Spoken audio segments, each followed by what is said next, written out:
आदाब अर्ज़ है करंट अफेयर विद बिलाल, नई खोज, रिपोर्टर्स 21 और अरमान साबिर व्लॉग के मुश्तरका प्लेटफॉर्म से मैं हूं फारूक समी और हमेशा की तरह मेरे साथ हैं बिलाल अहमद और अरमान साबिर। आज बात होगी शहरी सिंध के अंदर बदलती सियासी सूरत हाल पर कि जहां एक जानिब MQM ज़िमनी इलेक्शन में जा रही है तो दूसरी जानिब बानी मुत्तहिदा के लिए चॉकिंग हो रही है। इसके साथ साथ पहली बार 1992 के बाद हम ये देख रहे हैं कि तंजीमी सेटअप में भी तब्दीली लाई गई है। इन तमाम बातों पे बात होगी, लेकिन थोड़ा सा खुलासा रख दूं क्योंकि मैं खींचना तो मेरी भी ज़रूरत है।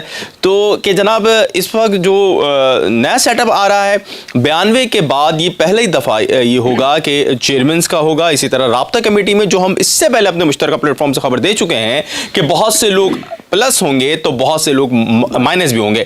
बड़े अहम नाम जो हैं वो ऐड हुए हैं, जिनमें हसन साबिर एडवोकेट माहिर ख़ानूनदान हैं वो ऐड हुए हैं। इसी तरह पुराने कुछ लोग भी ऐड हुए हैं जो कि माजी में किसी वक्त वफाक के साथ भी रहे हैं। इसी तरह डॉक्टर फारूक सत्तार के जो लोग हैं वो भी अब इस राब्ता कमेटी में ऐड हो चुके हैं। साथ में बानी मुत्तहिदा के लिए चॉकिंग हुई है शहर के मुख्तलिफ इलाकों में, और अब की चॉकिंग में क्या है ये जानते हैं अरमान साबिर से। जी अरमान। बहुत शुक्रिया। एक तो क्योंकि आप काफ़ी लंबी तमीद बांधते हैं और लोग ये नहीं सुनना चाह रहे हैं। लोग सुनना चाहते हैं पहले भाई, समझे ना, अल्ताफ़ हुसैन के बारे में सुनना चाहते हैं। मैं तो एक साफ़ी हूँ, मैं तो बिल्कुल जेन्युइन खबर देखिए, खबर मैं कोई झूठी खबर नहीं दे रहा हूँ, मैं भी बाकी किसी का हाँ, और जो है मैं भी कौन सी झूठी खबर दे रहा हूँ। मतलब वॉल चॉकिंग हो रही है, कोई झूठी खबर है? वॉल चॉकिंग किसके लिए हो रही है? वॉल चॉकिंग हो रही है अल्ताफ़ हुसैन के लिए। और वॉल चॉकिंग में लिखा क्या गया है? वॉल चॉकिंग में इस मरतबा ये लिखा जा रहा है कि अल्ताफ़ हुसैन केस जीतें या हारें हम उनके हैं, तुम जीतो यार हमें तुमसे प्यार है। हाँ, मतलब इसी तरह की वॉल चॉकिंग है, उसका मकसद यही है। और ये वॉल चॉकिंग जो है वो अब शहर के मुख्तलिफ इलाकों में भी हो रही है और कोरंगी से शुरू हुई है। कोरंगी नंबर 2 से 2.5 से शुरू हुई है। लोगों ने ये कहा है कि यार ये कुछ डिज़ाइन करके वैसी सोशल मीडिया पे चला रहे हैं, लेकिन कुछ लोग कह रहे हैं कि जेन्युइन है, ताज़ा चॉकिंग है। नहीं, ये डिज़ाइन करके देखें, उनको ज़रूरत नहीं है डिज़ाइन करके चलाने की। वो मतलब उनके पास कुछ ऐसा होता है ना, पार्टी ऐसी होती है जो तांगा पार्टी होती हैं, कहते हैं ना जिनको तांगा पार्टी, इनके पास लोग ही नहीं है, कारकुन ही नहीं है, तो वो जो है वो बुनियादी तौर पे जो स्प्रे पेंट होता है वो बहुत तेज़ी के साथ चॉकिंग होती है, वो किसी भी वक्त कहीं भी कभी भी हो सकती है। बिल्कुल, कहीं भी कभी भी हो सकता है, कभी भी हो सकता है। तो आप माइक क्यों ले लिया आपने? नहीं, मैं भी तो बात करूँगा ना। अच्छा, तो मैं आपसे ये कह रहा था कि वहाँ पर वॉल चॉकिंग शुरू हो गई, और वॉल चॉकिंग शुरू होने की वजह से कोरंगी सेक्टर यूनिट 72, हाँ, कोरंगी से सेक्टर 72 यकीन। तो अब वहाँ पर जो है बड़ा याद है आपको। अच्छा, इसके बाद वहाँ जो चॉकिंग शुरू हुई है, हो सकता है बिल्कुल, कोई ताल्लुक नहीं, साफ़ी हूँ मैं। मैंने एक बात की। हाँ, तो ये वॉल चॉकिंग शुरू हो गई है वहाँ पर, और वहाँ से जो है वो पूरे कराची की तरफ जा रही है। जैसे हमने पहले भी देखा था कि पहले भी बैनर्स लगे थे और अल्ताफ़ हुसैन के बैनर्स भी लगे थे, इस्लामाबाद तक गए हैं, इस्लामाबाद में भी लगे हैं और अंदरूनी सिंध में भी मुख्तलिफ शहरों में भी लगे, कराची में भी लगे थे, मुख्तलिफ जगहों पर, मुख्तलिफ इलाकों में। तो इसी तरह से अब ये वॉल चॉकिंग भी शुरू होगी, क्योंकि अब अल्ताफ़ हुसैन का जो केस है, जो लंदन प्रॉपर्टीज़ का केस है, ख़ासतौर पे MKM प्रॉपर्टीज़, तो बेसिकली वो केस है जो MKM पाकिस्तान ने दावा दायर किया है लंदन में कि जी वो प्रॉपर्टीज़ हमारी हैं तकरीबन जो है, और वो जबकि लंदन में जो है वो अल्ताफ़ हुसैन भी उनमें से एक प्रॉपर्टी में अल्ताफ़ हुसैन भी रिहाइश पजीर हैं। अगर अल्ताफ़ हुसैन हारते हैं और ये केस हार जाते हैं और लंदन MKM पाकिस्तान ये केस जीतती है, तो अल्ताफ़ हुसैन को वहाँ से बेदखल किया जाएगा, और बेदखल करने के बाद या तो वो गवर्नमेंट के किसी शेल्टरों में जाएंगे या फिर अपने किसी कारकुन के पास या किसी दोस्त के पास, हाँ, किसी प्राइवेट अकोमोडेशन में जाएंगे। तो इसी तनाजुर में कि वो अगर केस हार जाएंगे तो अल्ताफ़ हुसैन का MKM का क्या होगा क्या नहीं होगा, ये सारी चीज़ें जो है इस वक्त चल रही हैं। और इस पर जो है वो MKM पाकिस्तान ने अभी फ़िलहाल बहुत तेज़ी के साथ जो है वो एक सरगर्मियाँ शुरू की हैं कि जी हम जो है वो चूँकि मुत्तहद हुए हैं आपस के अंदर, और माइनस अल्ताफ़ हुसैन, ये मुस्तफ़ा कमाल, अनीस क़ाइम ख़ानी, आप बात नहीं कर लीजिएगा। तो अभी देख रहे हैं आप, तो ये सब मुत्तहद हुए हैं। मुत्तहद होने के बाद ये सरगर्मी भी तेज़ कर दी। अभी हमने 2-3 दिन पहले भी एक व्लॉग किया है जिसमें बताया कि MKM पाकिस्तान ने अपनी सरगर्मियाँ बहुत तेज़ कर दी हैं, और तेज़ करने की वजह भी यही है कि फ़ैसला आने से पहले वो चाह रहे हैं कि एक मोमेंटम कायम हो जाए उनके हक़ में। तो अब वो उनके हक़ में जो मोमेंटम कायम होने के लिए जो उन्होंने काम किया था, अब उसी के काउंटर करने के लिए ये wall choking MKM Altaf Hussain ने शुरू की है।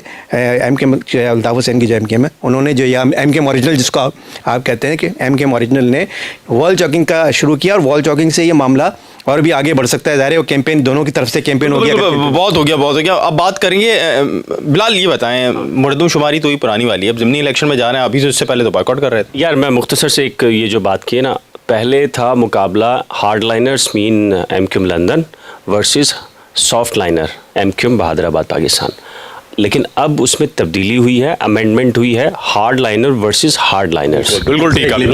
मीन्स इसके क्या मतलब है कि अब एमक्यूएम जो पाकिस्तानी है, जिसे लोग बहुत से लोग कहते हैं कि जी आप बहादुराबाद कहें, उसमें अब वो सॉफ्ट लाइनर के जो लोग थे, जो जिनसे कोई सहाफ़ी क्वेश्चन करता था, कोई कारकुन बानी एमक्यूएम के बारे में, तो वो हार्ड लाइन नहीं करते थे, हार्श लैंग्वेज नहीं करते थे। लेकिन अब जो एमक्यूएम तब्दील हुई है वो हार्ड लाइनर्स ने टेक ओवर कर लें या शमूलियत कर लें, या जो फैसला जो साज लोग होंगे या जिस प्लेटफॉर्म के ऊपर वो लोग हैं।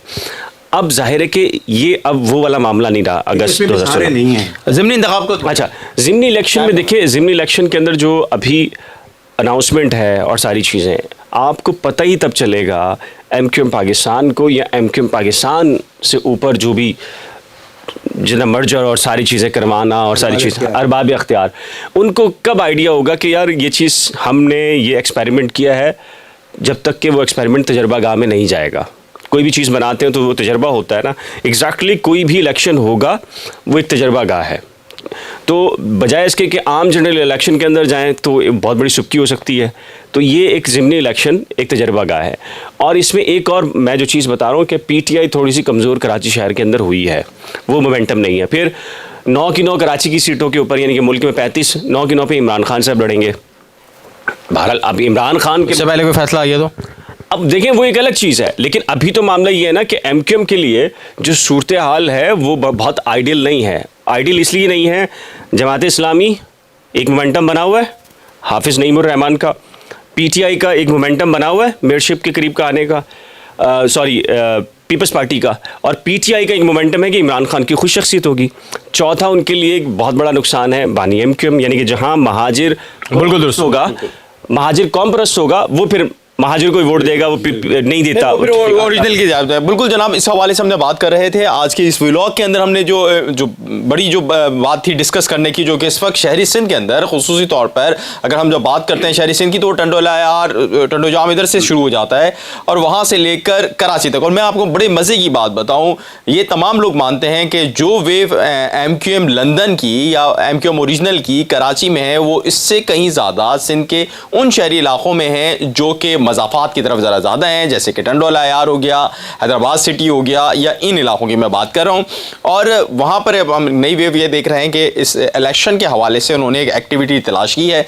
बुनियादी तौर पर एमक्यूएम लंदन जो है वो सरगर्मियाँ तलाश कर रही है, और उन सरगर्मियों को तलाश करने के बाद अपने आप को एक्सपोज कर रही है, यानी अपने आप को बता रही है कि हम यहाँ पर एग्जिस्ट करते हैं, हम मौजूद हैं। और इनका जो असल मुकाबला है वो यकीनी तौर पर एमक्यूएम बहादुराबाद से होगा। अगर ज़िमनी इलेक्शन में मुत्तहिदा कौमी मूवमेंट बहादुराबाद हिस्सा लेती है और मुत्तहिदा कौमी मूवमेंट लंदन बाइकआउट करती है, तो ये मुकाबला होगा बहादुराबाद वर्सेस लंदन का। और इसमें अगर एमक्यूएम बहादुराबाद हार गई तो बुनियादी तौर पर वो शिकस्त होगी एमक्यूएम बहादुराबाद की और जीत होगी एमक्यूएम लंदन यानी अल्ताफ ग्रुप की। इसी तरह अगर हम बात करें एमक्यूएम के सेटअप की, तो एमक्यूएम के सेटअप में भी बड़ी तब्दीलियां आई हैं। ना सिर्फ तंजीमी स्ट्रक्चर तब्दील हुआ है, बल्कि तंजीमी स्ट्रक्चर के अंदर बहुत सारे नए लोग शामिल हुए हैं, और मुस्तकबिल के अंदर बहुत सारे लोग माइनस भी होने जा रहे हैं। इस हवाले से हम पहले भी बता चुके हैं, और ये वही चीज़ है जो अब इसके ऊपर अमल दरामद हो रहा है, जो हमारी सोर्सेज ने हमें खबर दी थी।